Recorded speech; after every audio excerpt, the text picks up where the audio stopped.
ಓಂ ಶಾಂತಿ. ಇಂದಿನ ದಿನಾಂಕ 8-10-2022.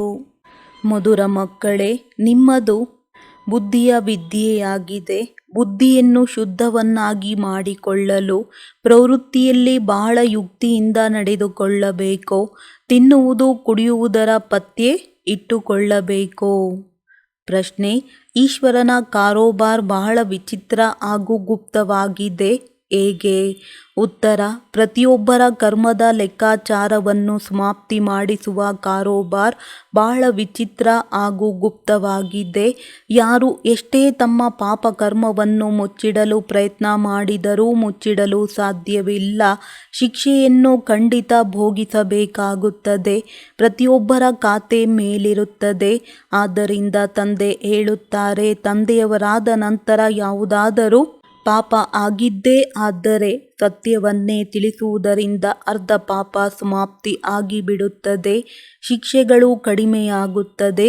ಮುಚ್ಚಿಡಬೇಡಿ. ಅಡಕೆ ಕದ್ದರೂ ಕಳ್ಳ, ಆನೆ ಕದ್ದರೂ ಕಳ್ಳ ಎಂದು ಹೇಳಲಾಗುತ್ತದೆ. ಮುಚ್ಚಿಡುವುದರಿಂದ ಧಾರಣೆ ಆಗುವುದಿಲ್ಲ. ಓಂ ಶಾಂತಿ. ಯಾರ ನೆನಪಿನಲ್ಲಿ ಕುಳಿತಿದ್ದೀರಿ? ಮಾತಾಪಿತಾ ಬಾಪ್ ದಾದಾರವರು ಈಗ ಬರುತ್ತಾರೆ. ಬಂದು ನಾವು ಮಕ್ಕಳಿಗೆ ಆಸ್ತಿಯನ್ನು ಕೊಡುತ್ತಾರೆ ಎಂದು ಮಕ್ಕಳು ತಿಳಿದುಕೊಂಡಿದ್ದೀರಿ.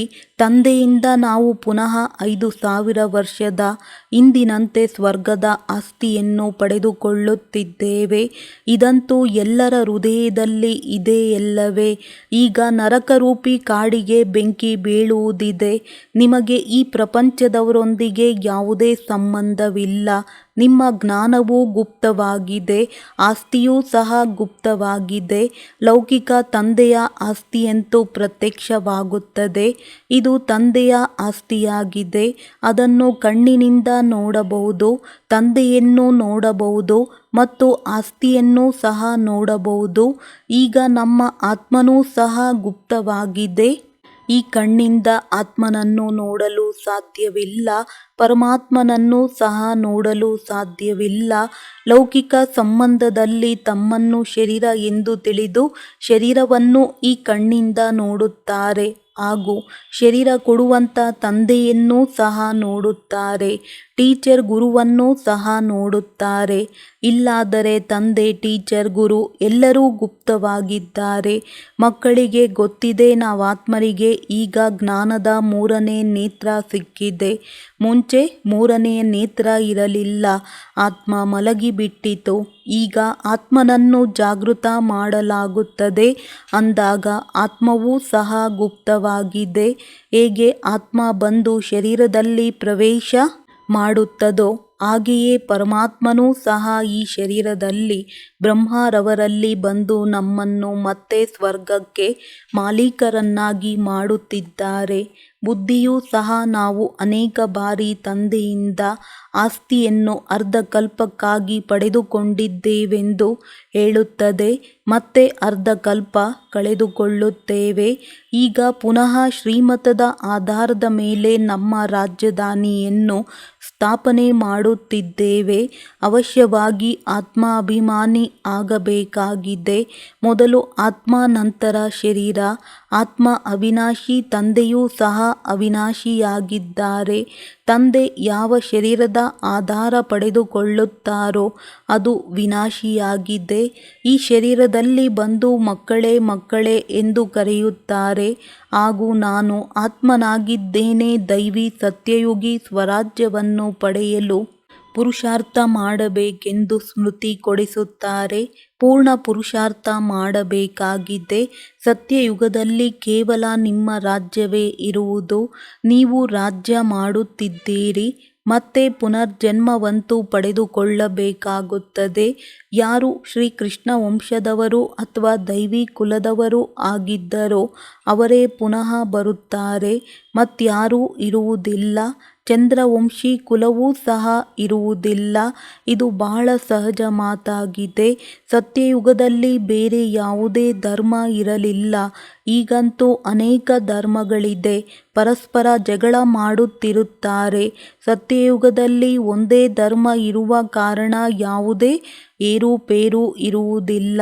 ಅಂದಾಗ ತಾವು ಮಕ್ಕಳು ಗುಪ್ತವಾಗಿ ತಮ್ಮ ರಾಜಧಾನಿಯನ್ನು ಸ್ಥಾಪನೆ ಮಾಡುತ್ತಿದ್ದೀರಿ.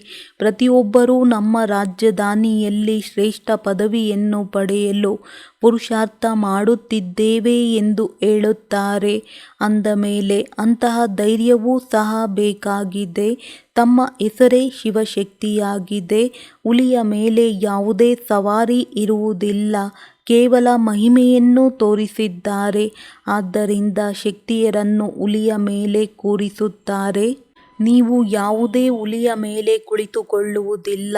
ತಾವಂತೂ ಮಾಯೆಯ ಮೇಲೆ ವಿಜಯವನ್ನು ಪಡೆದುಕೊಳ್ಳುವವರಾಗಿದ್ದೀರಿ.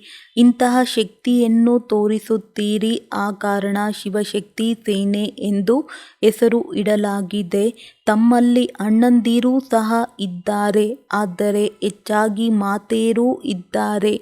ನೀವು ಅಪವಿತ್ರ ಪ್ರವೃತ್ತಿ ಮಾರ್ಗದಿಂದ ಪವಿತ್ರ ಪ್ರವೃತ್ತಿ ಮಾರ್ಗದಲ್ಲಿ ಕರೆದುಕೊಂಡು ಹೋಗುತ್ತೀರಿ. ತಮಗೆ ಗೊತ್ತಿದೆ, ಸತ್ಯಯುಗಿ ವಿಷ್ಣುಪುರಿಯಲ್ಲಿ ಬಹಳ ಸುಖವಿತ್ತು, ಪವಿತ್ರತೆ, ಸುಖ, ಶಾಂತಿ ಎಲ್ಲವೂ ಇತ್ತು. ಇಲ್ಲಾದರೆ ಎಷ್ಟು ದುಃಖವಿದೆ. ಮನೆಯಲ್ಲಿ ಮಕ್ಕಳು ಕುಪುತ್ರರಾದರೆ ಎಷ್ಟು ತೊಂದರೆ ಕೊಡುತ್ತಾರೆ, ಅಲ್ಲಾದರೆ ಸದಾ ಹರ್ಷಿತವಾಗಿರುತ್ತಾರೆ. ನಿಮಗೆ ಗೊತ್ತಿದೆ, ಬೇಹದ್ದಿನ ತಂದೆ ಪುನಃ ಬೇಹದ್ದಿನ ಆಸ್ತಿಯನ್ನು ಕೊಡಲು ಬಂದಿದ್ದಾರೆ. ತಂದೆಯು ಹೇಳುತ್ತಾರೆ, ಭಲೆ ಗೃಹಸ್ಥ ವ್ಯವಹಾರದಲ್ಲಿ ಇರಿ, ಆದರೆ ಬುದ್ಧಿಯಲ್ಲಿ ಜ್ಞಾನವನ್ನು ಧಾರಣೆ ಮಾಡಿ. ಈ ವಿದ್ಯೆ ಬುದ್ಧಿಯಿಂದ ಓದುವುದಾಗಿದೆ. ಮನೆಯಲ್ಲಿ ಇರುತ್ತಾ ಶ್ರೀಮತದ ಮೇಲೆ ನಡೆಯಬೇಕು. ತಿನ್ನುವುದು ಕುಡಿಯುವುದರಿಂದಲೂ ಸಹ ಪ್ರಭಾವ ಬೀಳುತ್ತದೆ.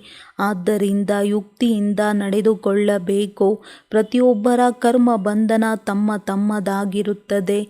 ಕೆಲವರು ಬಂಧನದಲ್ಲಿ ಇರುತ್ತಾರೆ, ಕೆಲವರು ಬಂಧನ ಮುಕ್ತರಾಗಿರುತ್ತಾರೆ. ಕೆಲವರು ಬುದ್ಧಿವಂತಿಕೆಯಿಂದ ಚಮತ್ಕಾರ ಮಾಡಿ ಬಂಧನದಿಂದ ಬಿಡುಗಡೆ ಆಗಿಬಿಡುತ್ತಾರೆ. ಯುಕ್ತಿಗಳಂತೂ ಬಹಳ ತಿಳಿಸಲಾಗಿದೆ. ಅವರಿಗೆ ಪವಿತ್ರವಾಗಿರಿ ಎನ್ನುವುದು ತಂದೆಯ ಆಜ್ಞೆಯಾಗಿದೆ ಎಂದು ತಿಳಿಸಬೇಕು. ನಾನು ಭಕ್ತಿಯ ಫಲವನ್ನು ಕೊಡಲು ಬಂದಿದ್ದೇನೆ ಎಂದು ತಂದೆಯು ಹೇಳುತ್ತಾರೆ. ಅಂದಾಗ ಅವಶ್ಯವಾಗಿ ತಂದೆಯ ಮತದ ಮೇಲೆ ನಡೆಯಬೇಕಾಗಿದೆ. ಆಗಷ್ಟೇ ಶಿಕ್ಷೆ ವಿನಃ ನಾವು ಮುಕ್ತಿ, ಜೀವನ್ಮುಕ್ತಿಯನ್ನು ಪಡೆದುಕೊಳ್ಳುತ್ತೇವೆ. ಜನ್ಮ ಜನ್ಮಾಂತರದ ಹೊರೆ ತಲೆಯ ಮೇಲಿದೆ. ಹೇಗೆ ತಂದೆ ಒಂದು ಸೆಕೆಂಡಿನಲ್ಲಿ ಮುಕ್ತಿ, ಜೀವನ್ಮುಕ್ತಿಯನ್ನು ಕೊಡುತ್ತಾರೋ, ಹಾಗೆಯೇ ಶಿಕ್ಷೆಯೂ ಸಹ ಒಂದು ಸೆಕೆಂಡಿನಲ್ಲಿ ಸಿಕ್ಕಿಬಿಡುತ್ತದೆ. ಆದರೆ ಬಹಳ ಭೋಗಿಸಬೇಕಾಗುತ್ತದೆ. ಹೇಗೆ ಕಾಶಿಯಲ್ಲಿ ಶಿಕ್ಷೆಯನ್ನು ಭೋಗಿಸುತ್ತಾರೋ, ಅದು ಸ್ವಲ್ಪ ಸಮಯಕ್ಕಾಗಿ ಬಹಳ ಶಿಕ್ಷೆಯನ್ನು ಅನುಭವಿಸುತ್ತಾರೆ, ಆದರೆ ಲೆಕ್ಕಾಚಾರ ಸಮಾಪ್ತಿ ಆಗಿಬಿಡುತ್ತದೆ. ನಾವಂತೂ ಶಿಕ್ಷೆ ವಿನಃ ಲೆಕ್ಕಾಚಾರವನ್ನು ಸಮಾಪ್ತಿ ಮಾಡಿಕೊಳ್ಳಬೇಕು. ಆದ್ದರಿಂದ ಶಿಕ್ಷೆಯಿಂದ ಬಿಡುಗಡೆ ಆಗುವಂತಹ ಪುರುಷಾರ್ಥವನ್ನು ಮಾಡಬೇಕು. ತಂದೆಯನ್ನು ನೆನಪು ಮಾಡುವುದು ಒಳ್ಳೆಯದು. ವಿನಾಶವೂ ಸಹ ಎದುರಿನಲ್ಲಿ ನಿಂತಿದೆ. ವಿನಾಶ ಕಾಲದಲ್ಲಿ ಪಾಂಡವರದ್ದು ಪ್ರೀತಿ ಬುದ್ಧಿ ಆಗಿರುತ್ತದೆ. ತಂದೆ ಸನ್ಮುಖದಲ್ಲಿ ಬಂದು ಪ್ರೀತಿಯನ್ನು ಇರಿಸಿಕೊಂಡಿದ್ದಾರೆ.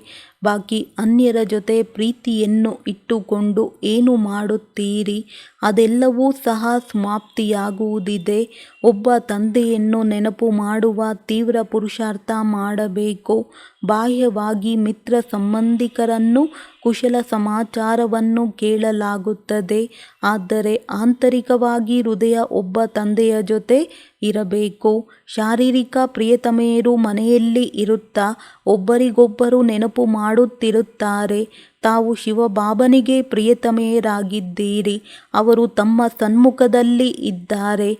ಶಿವಬಾಬಾ ನಿಮ್ಮನ್ನು ನೆನಪು ಮಾಡುತ್ತಾರೆ. ನೀವು ಅವರನ್ನು ನೆನಪು ಮಾಡಿ. ಶಿವತಂದೆ ಇವರ ಶರೀರದಲ್ಲಿ ಬಂದು ಆತ್ಮರ ವಿವಾಹವನ್ನು ತಮ್ಮೊಂದಿಗೆ ಮಾಡಿಕೊಳ್ಳುತ್ತಾರೆ. ಇದಕ್ಕೆ ಆತ್ಮ ಮತ್ತು ಪರಮಾತ್ಮರ ಜೊತೆಗಿನ ಕಲ್ಯಾಣಕಾರಿ ಮಿಲನವೆಂದು ಹೇಳಲಾಗುತ್ತದೆ.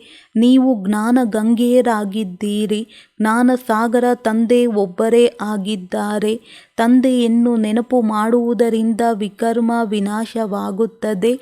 ತಂದೆ ಮತ್ತೆ ಯಾವ ಕಷ್ಟವನ್ನೂ ಕೊಡುವುದಿಲ್ಲ, ಕೇವಲ ಪವಿತ್ರರಾಗಿರಬೇಕೆಂದು ಹೇಳುತ್ತಾರೆ. ಕಾಮ ಮಹಾಶತ್ರು ಆಗಿದೆ. ಇದರ ಜಯವನ್ನು ಗಳಿಸುವುದರಿಂದ ಕೃಷ್ಣಪುರಿಗೆ ಮಾಲೀಕರಾಗುತ್ತೀರಿ. ತಂದೆಯ ಆದೇಶವಾಗಿದೆ, ಪವಿತ್ರರಾಗಿದ್ದೇ ಆದರೆ 21 ಜನ್ಮದ ರಾಜ್ಯಭಾಗ್ಯವನ್ನು ಪಡೆಯುತ್ತೀರಿ. ಪತಿತರಾಗುವ ಬದಲು ಪಾತ್ರೆಯನ್ನು ತೊಳೆದುಕೊಂಡಿರುವುದೇ ಒಳ್ಳೆಯದು. ಆದರೆ ದೇಹಾಭಿಮಾನ ಬಿಡದೇ ಇರುವ ಕಾರಣ ಆಸ್ತಿಯನ್ನು ಸಹ ಕಳೆದುಕೊಳ್ಳುತ್ತಾರೆ.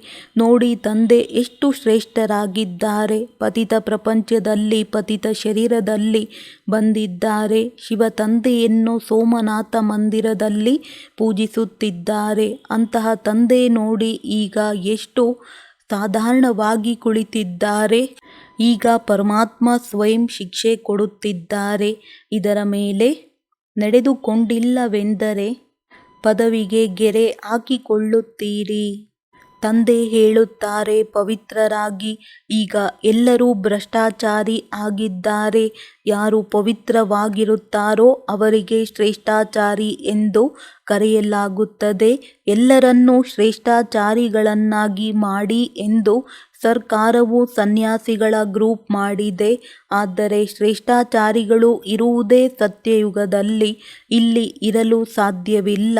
ಪವಿತ್ರರಿಗೆ ಶ್ರೇಷ್ಠರೆಂದು ಕರೆಯಲಾಗುತ್ತದೆ.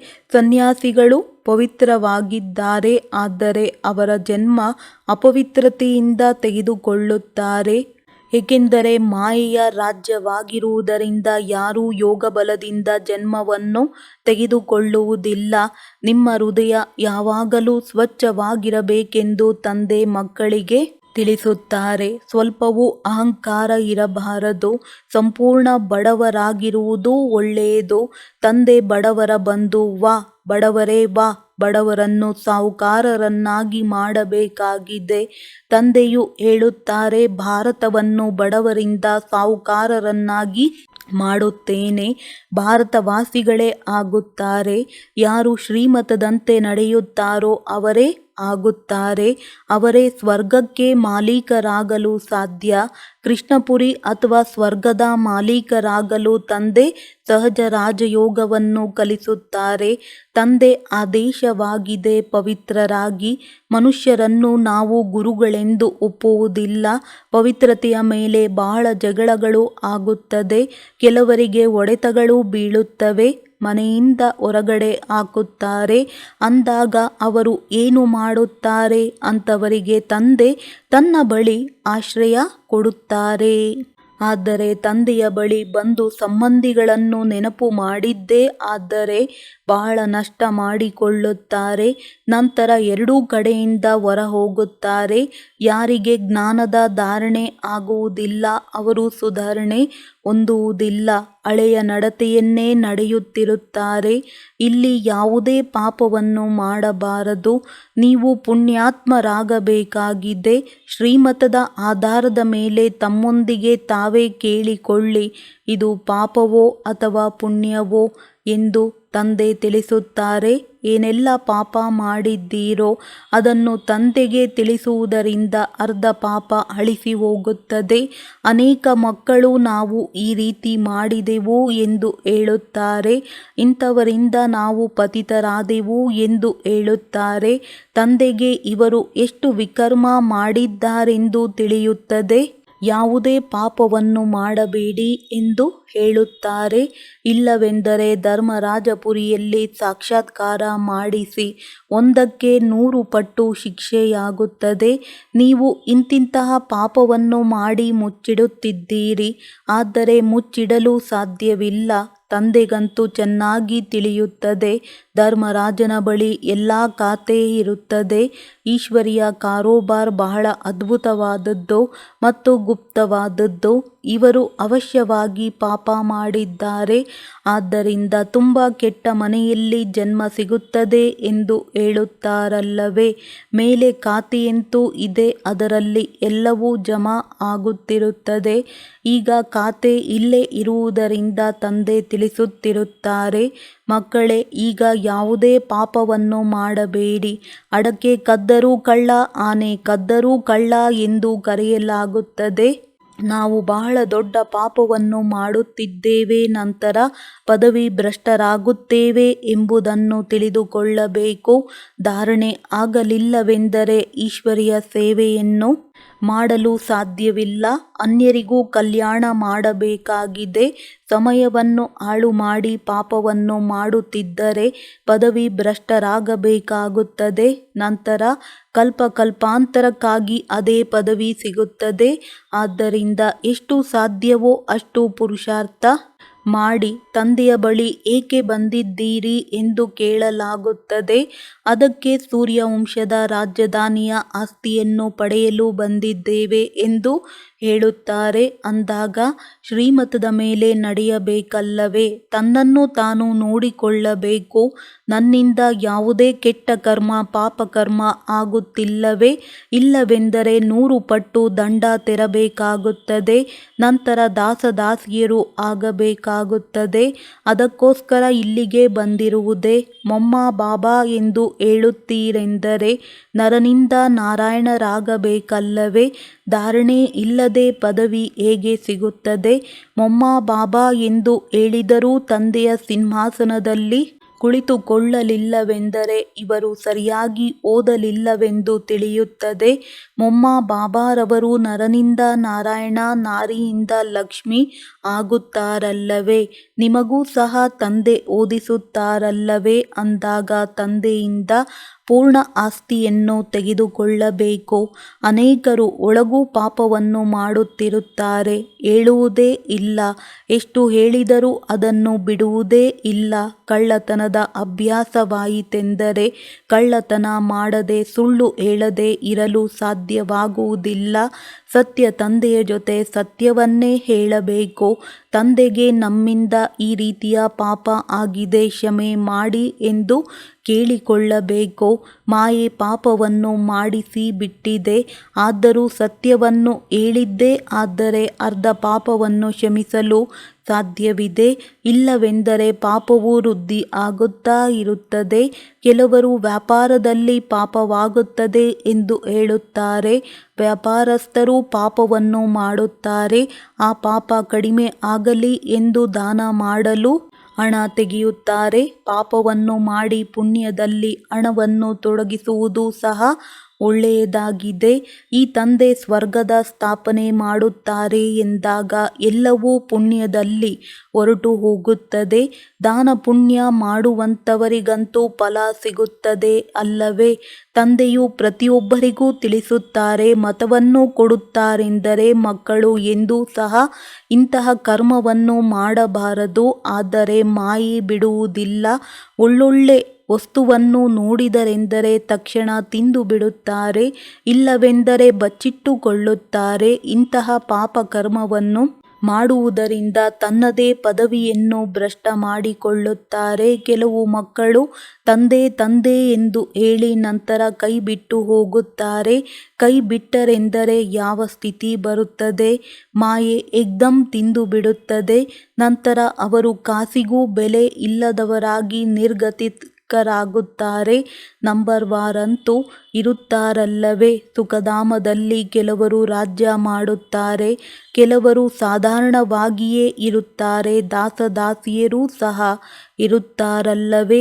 ಈಗ ನೀವು ಮಕ್ಕಳಿಗೆ ಬೇಹದ್ದಿನ ತಂದೆಯಿಂದ ಬೇಹದ್ದಿನ ಆಸ್ತಿ ಸಿಗುತ್ತದೆ. ಆದ್ದರಿಂದ ತಂದೆಯ ಶ್ರೀಮತದ ಮೇಲೆ ನಡೆದು ಪೂರ್ಣ ಆಸ್ತಿಯನ್ನು ತೆಗೆದುಕೊಳ್ಳಿ. ಮೃತ್ಯುವಂತೂ ಎದುರಿನಲ್ಲಿ ನಿಂತಿದೆ. ಅಕಾಲ ಮೃತ್ಯುವಂತೂ ಸಂಭವಿಸುತ್ತಿರುತ್ತದೆ. ವಿಮಾನ ಕೆಳಗೆ ಬಿದ್ದರೆ ಎಲ್ಲರೂ ಸತ್ತು ಹೋಗುತ್ತಾರೆ. ಈ ರೀತಿ ಆಗುತ್ತದೆ ಎಂದು ಯಾರಿಗಾದರೂ ತಿಳಿಯುತ್ತದೆಯೇ.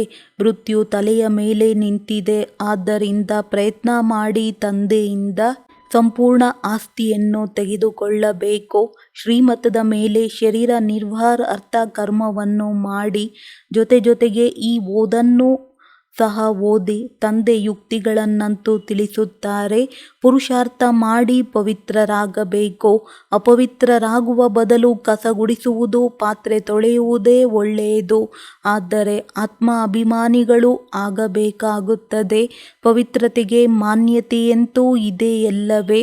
ಪವಿತ್ರರಾಗಲಿಲ್ಲವೆಂದರೆ ಪದವಿಯನ್ನು ಪಡೆಯುವುದಿಲ್ಲ. ಈ ಎಲ್ಲ ತಿಳುವಳಿಕೆಯನ್ನು ಮಕ್ಕಳಿಗೆ ಕೊಡಲಾಗುತ್ತದೆ. ಮಕ್ಕಳು ವೃದ್ಧಿಯನ್ನು ಹೊಂದುತ್ತಾ ಇರುತ್ತಾರೆ. ಬಹಳಷ್ಟು ಪ್ರಜೆಗಳು ಆಗುವವರಿದ್ದಾರೆ.